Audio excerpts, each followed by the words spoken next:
warahmatullahi wabarakatuh. Terima kasih. Di sini kami akan mempresentasikan hasil diskusi kami mengenai permasalahan-permasalahan dari kelompok 1 dengan judul Desain Sintesis Aspirin dan Mekanismenya.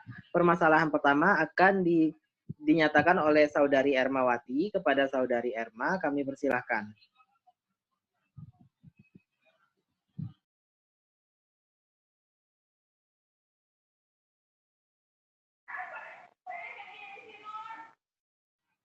Baiklah, permasalahan saya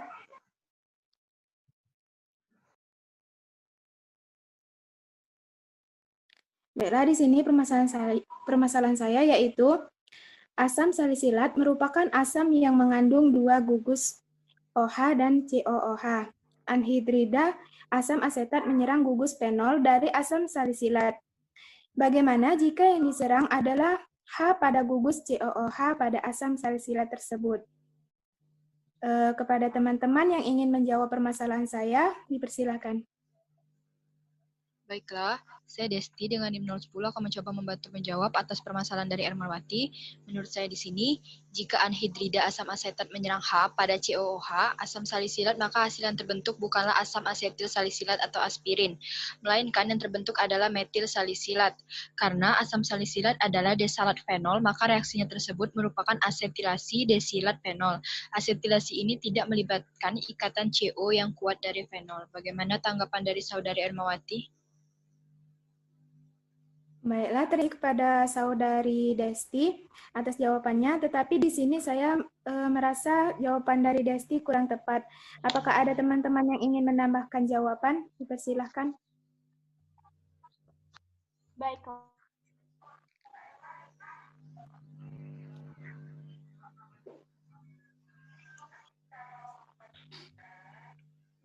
Baiklah, saya Denora Situmorang dengan NIM 056 akan mencoba karena asam salisilat merupakan asam bifungsional yang mengandung 2 gugus OH dan I.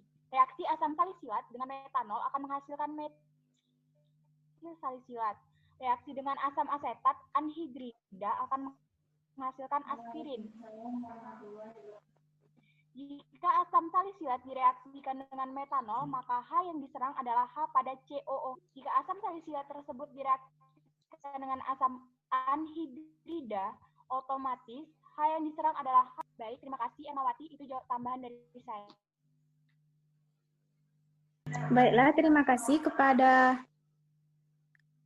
Saudari Denora atas jawabannya. Jadi di sini dapat saya simpulkan dari jawaban saudari bahwasanya jika anhidrida asam asetat menyerang H pada COOH asam salisilat, maka hasil yang terbentuk bukanlah asam asetil salisilat atau aspirin. Reaksi asam salisilat dengan metanol akan menghasilkan metil salisilat. Reaksi dengan asam asetat anhidrida akan menghasilkan aspirin. Jika asam salisilat direaksikan dengan metanol, maka H yang diserang adalah H pada COOH dan menghasilkan metil asisilat. Metil salisilat. Namun, jika asam salisilat tersebut direaksikan dengan asam anhidrida, otomatis H yang diserang adalah H pada OH dan tidak menyerang H pada COOH. Sekian permasalahan dari saya, terima kasih. Permasalahan dari Ermawati, kemudian permasalahan dari Saudari Desti. Permasalahan dari Saudari Desti. Baiklah, saya Desti Ramadhani dengan 010 akan permasalahan saya itu pada proses pembuatan aspirin dengan reaksi esterifikasi ini ditambahkan katalis seperti H2SO4 atau H3PO4 untuk mempercepat laju reaksi. Lantas, mengapa dilakukan pemanasan lagi untuk mempercepat reaksi padahal kita sudah menggunakan katalis dalam reaksi ini? Baiklah teman-teman, ada yang ingin membantu menjawab dari permasalahan saya? Baiklah, saya akan mencoba menjawab permasalahan dari Desti. Karena agar reaksi berjalan lebih efektif, maka dibantu dengan meningkatkan energi kinetiknya. Upaya peningkatan energi kinetik dilakukan dengan cara pengadukan menggunakan magnetic stirrer dan dipanaskan dengan suhu 50 derajat sampai 60 derajat Celcius. Terima kasih. Saya kembalikan kepada Desti. Baiklah, terima kasih kepada Saudari Masita. Namun di sini saya kurang setuju jawabannya dikarenakan Saudari Masita tidak menjelaskan keterkaitan antara dampak dari energi kinetik dengan proses berlangsungnya reaksi sintesis aspirin. Apakah teman-teman ada yang ingin menambahkan jawaban? Baiklah, saya di sini Nabila Zahra akan menambah jawaban dari Masita bahwa seperti yang kita telah ketahui, setelah asam salisilat tercampur sempurna, maka larutan dipanaskan dengan menggunakan penahan air. Hal ini bertujuan untuk menghilangkan zat-zat pengotor yang ada pada bahan sehingga aspirin yang diperoleh nanti memiliki kemurnian yang tinggi. Nah, selain itu, fungsi dari pemanasan adalah untuk mempercepat kelarutan dari asam salisilat sehingga dapat bercampur dengan sempurna. Hal ini dikarenakan proses pemanasan itu akan mempercepat gerak kinetik dari molekul-molekul yang ada dalam larutan sehingga laju reaksi akan semakin cepat dan reaksi akan berjalan dengan cepat. Terima kasih. Baiklah, terima kasih atas jawaban dari teman-teman. Jadi di sini dapat saya simpulkan bahwa pemanasan diperlukan pada sintesis aspirin setelah menggunakan katalis. Hal ini dikarenakan pemanasan dapat digunakan untuk menghilangkan zat pengotor yang ada pada bahan, sehingga aspirin yang diperoleh nanti memiliki kemurnian yang tinggi. Selain itu, fungsi pemanasan adalah untuk mempercepat kelarutan dari asam salisilat sehingga dapat bercampur dengan sempurna. Hal ini dikarenakan pemanasan akan mempercepat kinetik dari molekul-molekul yang ada dalam larutan sehingga laju reaksi akan semakin cepat dan reaksi berjalan lebih cepat. Terima kasih. Baiklah, untuk permasalahan selanjutnya adalah dari Nabila Zahra kepada Saudari Nabila. Baiklah, permasalahan dari saya ialah aspirin dibuat dengan mereaksikan asam salisilat dengan anhidrat asam asetat menggunakan katalis 85% H3PO4 sebagai zat penghidrasinya. Nah, bagaimana jika asam salisilat ini direaksikan dengan menggunakan katalis asam lainnya ataupun basa? Adakah dari teman-teman yang bisa menjawab permasalahan saya? Saya Ermawati dengan NIM 002 ingin mencoba menjawab permasalahan dari Saudari Nabila. Menurut saya bisa jika pembuatan aspirin dengan katalis asam lainnya seperti H2SO4, HCl, dan lain-lain.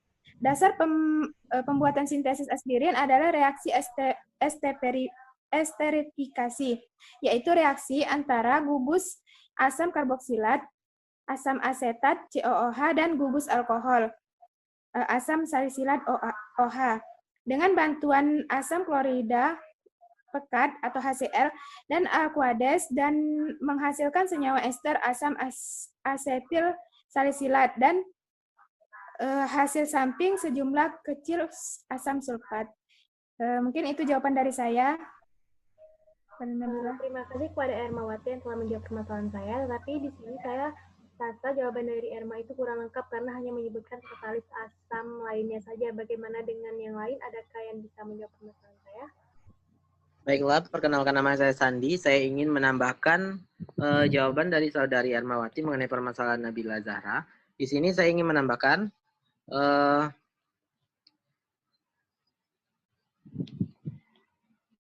diperoleh dengan proses asetilasi terhadap asam salisilat dengan katalisator H2SO4 pekat. Asetilasi adalah terjadi pergantian atom H pada gugus OH dan asam salisilat dengan gugus asetil dari asam asetil anhidrat. Karena asam salisilat adalah desalat fenol, maka reaksinya adalah asetilasi destilat fenol. Asetilasi ini tidak melibatkan ikatan CO yang kuat daripada fenol, tetapi tergantung pada pemakaian pemisahan ikatan OH. Jika dipakai asam karboksilat untuk asetilisasi, biasanya rendamen rendah, hasil yang diperoleh akan lebih baik jika digunakan suatu derivat yang lebih reaktif menghasilkan ester asetat. Nama lain aspirin adalah metil ester asetanol. Jika pembuatan aspirin dilakukan dalam katalis basa, maka laju reaksinya akan lambat dan dalam pembuatan aspirin tidak akan dihasilkan produk yang baik jika suasananya berair ataupun basah, karena asam salisilat yang terbentuk akan terhidrolisa menjadi asam salisilat berair. Terima kasih. Baiklah, terima kasih kepada Saudari Ermawati dan Saudara Sandi. Di sini dapat saya simpulkan bahwa bisa jika pembuatan aspirin dengan katalis asam lainnya seperti H2SO4 dan HCl. Nah, dasar pembuatan sintesis aspirin adalah reaksi esterifikasi, yaitu reaksi antara gugus asam karboksilat dan gugus alkohol dengan bantuan asam pemberi pekat. Nah, aspirin bisa diperoleh juga dengan proses asetilasi terhadap asam salisilat dengan katalisator H2SO4 pekat. Asetilasi adalah terjadinya pergantian atom H pada gugus OH dan asam salisilat dengan gugus asetil dari asam asetil anhidrat. Karena asam salisilat adalah desalat fenol, maka reaksinya adalah asetilasi destilat fenol. Asetilasi ini tidak melibatkan ikatan CO yang kuat dari fenol, tapi tergantung pada pemakaian pemisahan ikatan OH. Jika dipakai asam karboksilat untuk asetilasi biasanya rendah. Hasil yang diperoleh akan lebih baik jika digunakan suatu derivat yang lebih reaktif menghasilkan ester asetat. Nah, jika pembuatan aspirin ini dilakukan dalam katalis basah, maka laju reaksi ini akan lambat dan dalam pembuatan aspirin tidak akan dihasilkan produk yang baik jika suasananya berair ataupun basah. Karena asam salisilat ini sendiri terbentuk akan terhidrolisa menjadi asam salisilat berair. Baiklah, itu permasalahan dari saya. Permasalahan selanjutnya.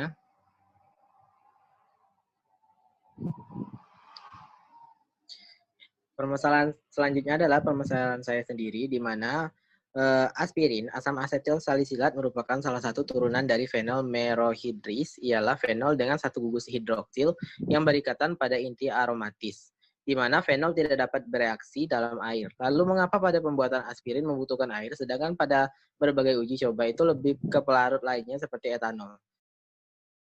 Apabila teman-teman ada yang ingin menjawab permasalahan saya, dipersilahkan. Baiklah, saya akan mencoba menjawab permasalahan dari Saudara Sandi. Menurut saya, karena pelarut yang digunakan itu tidak hanya metanol, tetapi juga bisa lainnya, seperti air, karena dalam melarutkan etanol itu membutuhkan air agar reaksi yang akan dilakukan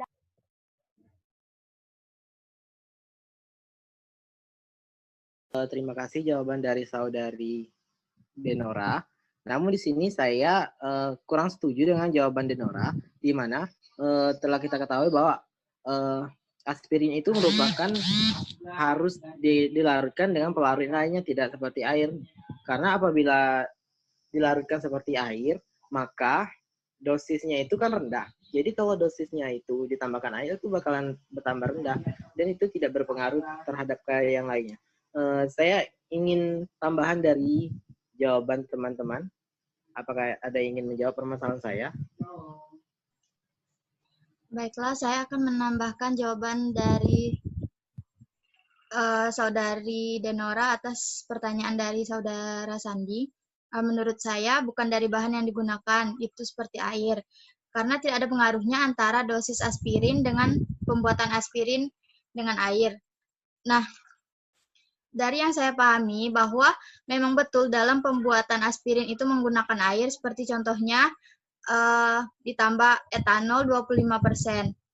Nah, hal itu dikarenakan dalam pembuatan aspirin seperti contoh bahan tersebut itu sangat diperlukan yang namanya air karena untuk melakukan rekristalisasi berlangsung cepat dan akan terbentuk endapan.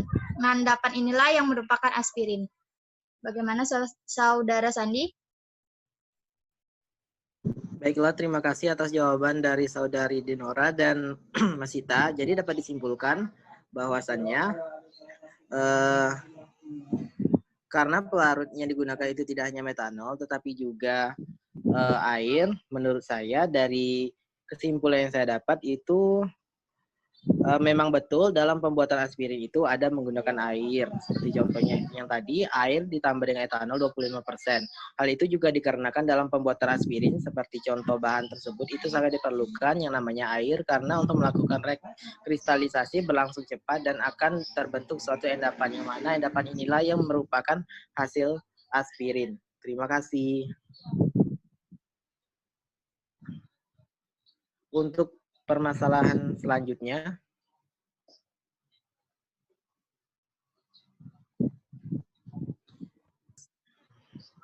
ya, kepada Saudari Denora. Permasalahan selanjutnya dari saya, Denora, dengan NIM 056.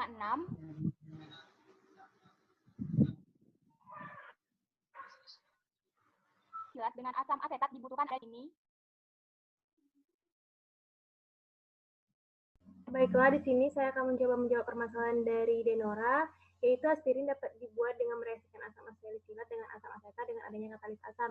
Nah, gugus fenol pada asam salisilat membentuk ester dengan gugus karbosil pada asam asetat. Namun, reaksi ini lambat dan memiliki hasil yang relatif rendah.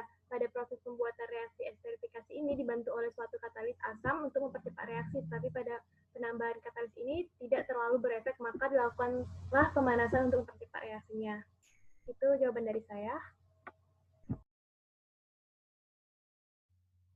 Baiklah, tapi saya masih belum setuju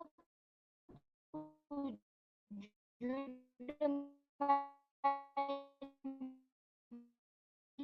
jawaban dari Saudari Nabila.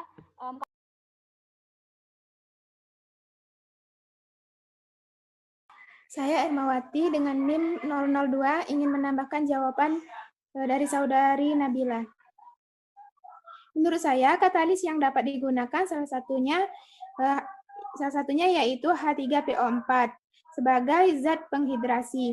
Fungsi dari 85% H3PO4 yang ditambahkan adalah sebagai katalis dalam reaksi sintesis asam asetil salisilat dan pemberi suasana asam karena reaksi berlangsung pada suasana asam. Penggunaan asam fosfat dapat diganti dengan asam sulfat, dan apabila reagen yang digunakan anhidrida asetat sebagai pengganti asam asetat, reaksinya jauh lebih cepat dan memiliki hasil yang jauh lebih tinggi karena anhidrida asetat jauh lebih reaktif daripada asam asetat. Mungkin itu jawaban dari saya kepada Saudari Denora. Terima kasih. Baiklah, jadi dapat saya simpulkan bahwa gugus fenol pada asam salisilat membentuk ester dengan gugus karboksil pada asam asetat. Namun reaksi ini lambat dan memiliki hasil yang relatif rendah. Pada proses pembuatan reaksi esterifikasi ini dibantu oleh suatu katalis asam untuk mempercepat reaksinya. Tetapi pada penambahan H3PO4 sebagai zat penghidrasi. Fungsi dari H3PO4 ini yaitu sebagai katalis dalam reaksi sintesis asam asetil salisilat dan pemberi suasana asam karena reaksi berlangsung pada suasana asam. Terima kasih. Baiklah, permasalahan selanjutnya dari Saudari Masita. Baiklah, saya akan membacakan permasalahan dari saya, yaitu apa yang terjadi jika aspirin atau asam asetil salisilat direaksikan dengan asam asetat anhidrat. Apakah teman-teman ada yang ingin menjawab permasalahan saya? Oke, terima kasih. Perkenalkan, nama saya Sandi. Saya akan menjawab permasalahan dari Masita. Menurut saya, anhidrida asetat menyerang atom H. Anhidrida asam asetat ini mengalami resonansi anhidrida asam asetat menyerang gugus fenol dari asam salisilat H terlepas dari min OH akan terputus menjadi asam asetat, dan asam asetil salisilat ini atau aspirin H akan lepas dari aspirin. Terima kasih.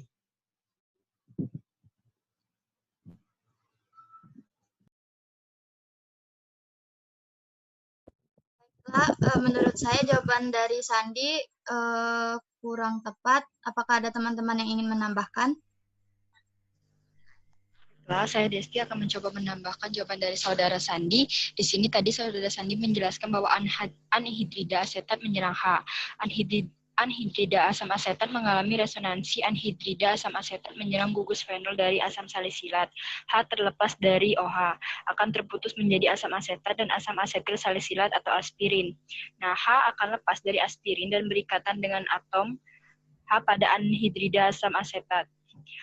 Anhidrida asam asetat terputus menjadi asam asetat atau asam asetil salisilat aspirin. H akan terlepas dari aspirin.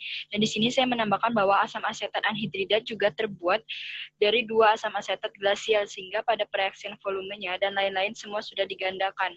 Pada pembuatan aspirin juga ditambahkan udara untuk melakukan rekristalisasi pada aspirin sehingga berlangsung dengan cepat dan akan terbentuk endapan. Baiklah, terima kasih. Terima kasih atas jawaban dari saudari dan saudara. Maka dapat saya simpulkan, anhidrida asetat menyerang H, anhidrida asam asetat mengalami resonansi anhidrida, dan asam asetat menyerang gugus fenol dari asam salisilat. H terlepas dari OH akan terputus menjadi asam asetat dan asam asetil salisilat atau aspirin. H akan melepas dari aspirin dan berikatan dengan atom HAI pada anhidrida asam asetat. Anhidrida asam asetat terputus menjadi asam asetat dan asam asetil salisilat. Asam asetat anhidridat juga terbuat dari 2 asam asetat glasial, sehingga pada pereaksian volumenya dan lain-lainnya semua sudah digandakan. Nah, pada pembuatan aspirin juga ditambahkan udara untuk melakukan rekristalisasi berlangsung cepat dan akan terbentuk endapan. Terima kasih, saya kembalikan kepada moderator. Baiklah, itulah hasil diskusi dari permasalahan kami. Kurang dan lebihnya kami mohon maaf dan kami akhiri. Wabillahi taufiq wal hidayah. Wassalamualaikum warahmatullahi wabarakatuh.